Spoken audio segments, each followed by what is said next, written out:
Hello and welcome to Python Programming Complete course. This is part 3, Conditions and Looping Constructs in Python. In this video, we will discuss decision-making statements in Python, if-else, else-if, and nested if. The different types of loop, for and while loop, and the two jump statements, break and continue. When we are writing a program, the order of execution of the statements in a program is known as the flow of control, like for the first statement, second statement, and the third statement. The program control structure can be of three types. Sequential, where the statements are executed one after the other, like the addition program which we did earlier. We take the input for one variable, then the second variable, we do the calculation and then print the result. One after the other, the statements are executed. The second one is conditional or selectional, where the program checks for a condition and decides which set of statements to execute. For that, we'll be writing a program.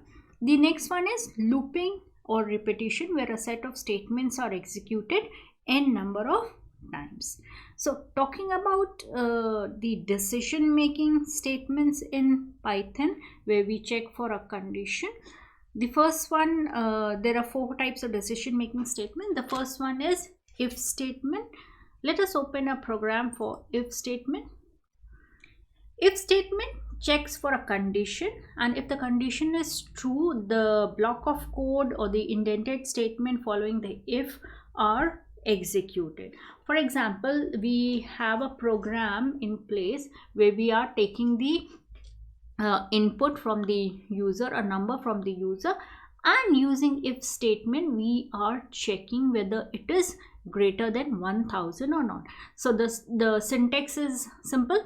If the condition which you are trying to check, we are checking value is whether it is greater than 1000 and colon. The moment you write the if statement, your indentation will be in place. I told you in the earlier video that indentation, when we are writing using the indentation, it marks a block of statements. So anything after if we write, it will be indented and will be associated with the if statement. So we are writing if the number is greater than 1000, it will print 1000. Once the if statement is executed, it will come out of if and print the other statement. Now let us execute the program and then we'll see what happens.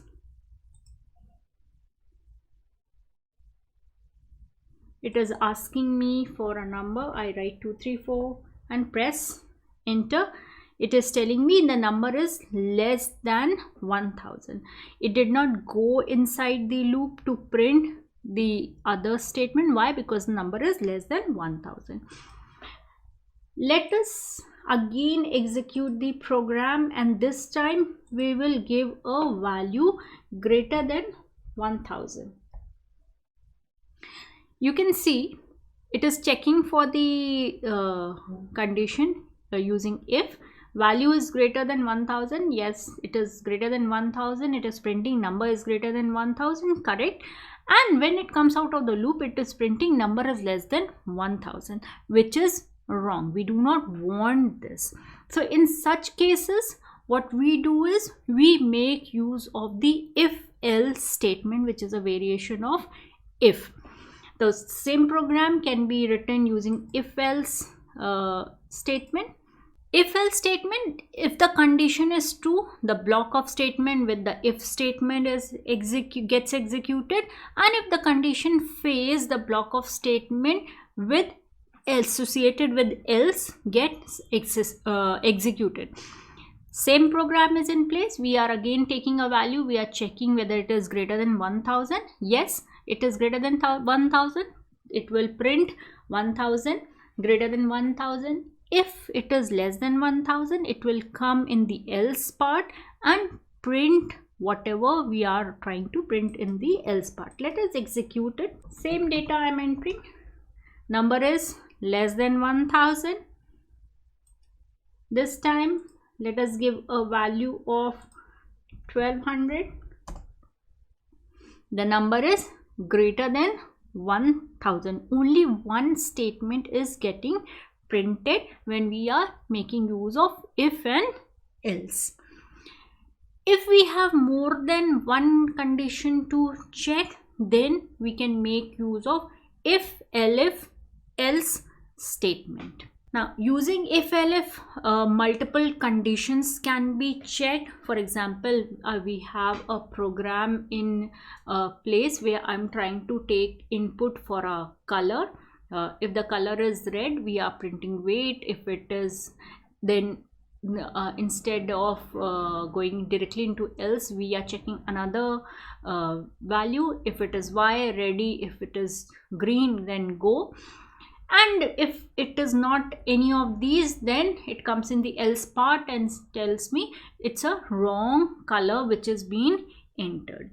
Let us execute this program and see the result. It is asking me for a color. If I say R, it is telling me to wait. This time let us say D. It is giving me a statement wrong color entered. It has come in the else part. Let me show you another variation of this program. For example, if somebody is entering R in small and we want to check that as well, so instead of writing multiple elif, what we can do is we can make use of the other operators. We have already discussed arithmetic operators, relational operators, conditional operators. This is another variation of the same program which we were discussing. Now in this program, color R, or we are making use of the logical and or not. So or I'm using in this case, color equals to R or the color equals to small r. Let us execute. This time I write small r. Then to it is giving me the same answer. This time if I write capital R, then to the program is we can have nested if statements as well. That is one if condition and else condition inside another if and else if. Let us see the example of nested ifs. In this program where we are trying to check the age, I have assigned an age 21 to this variable. We are trying to check if the age is greater or equal to 18, we will print adult, and once it is greater than 18, we will come inside the inner loop. If we'll check if it is greater or equal to 21, then they are eligible to vote.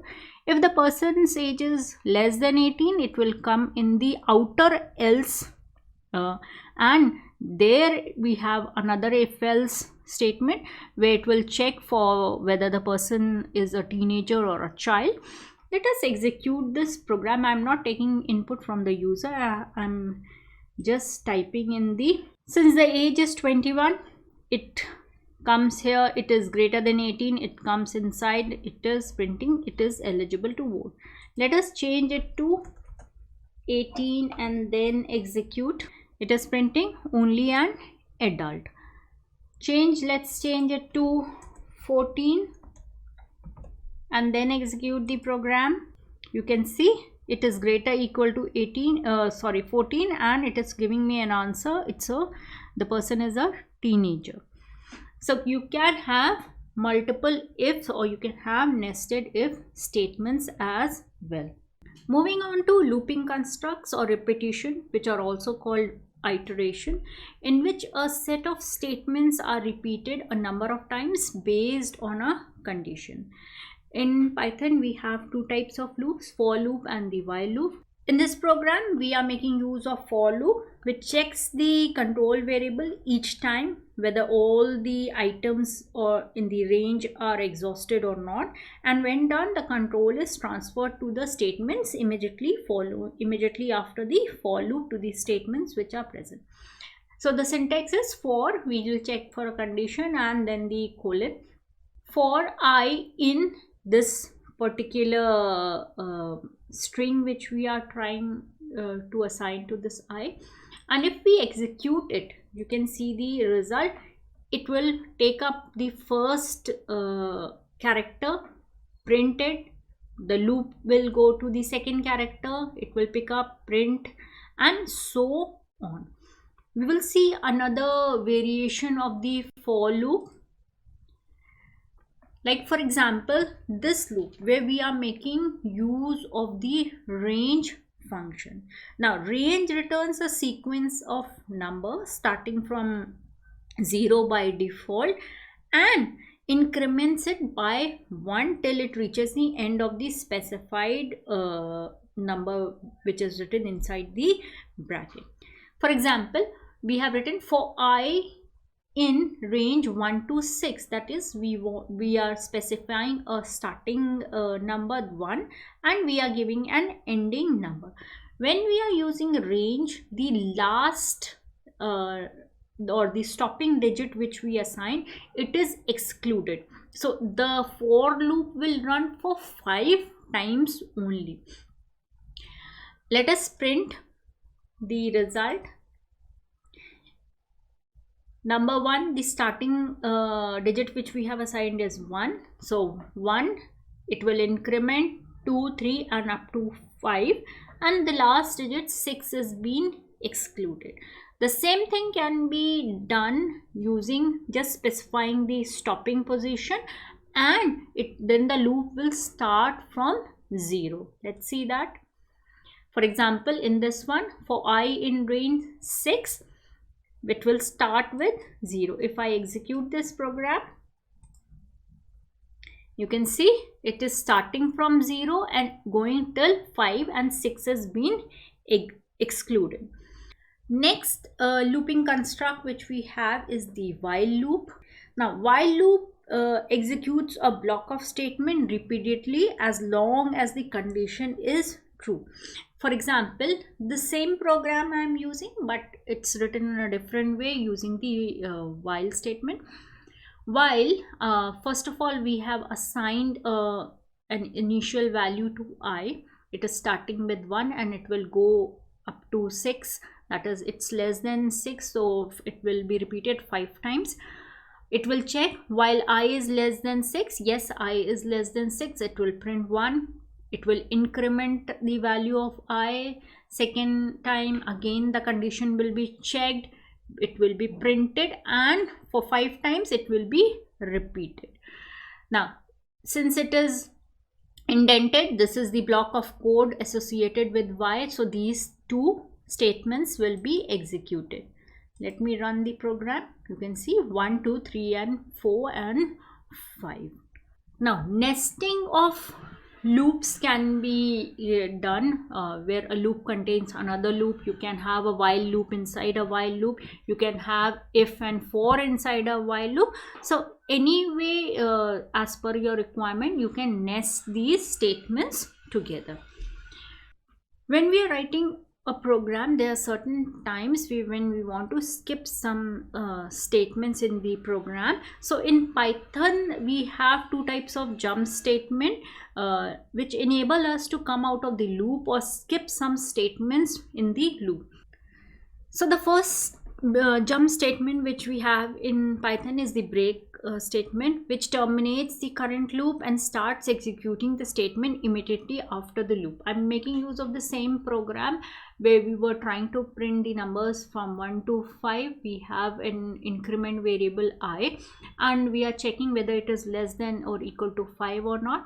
Inside the while loop, I'm trying to check using if whether the number is 3. If the number is 3, we discontinue this loop and we come out of the while loop and print the statement immediately after all these while loop statements.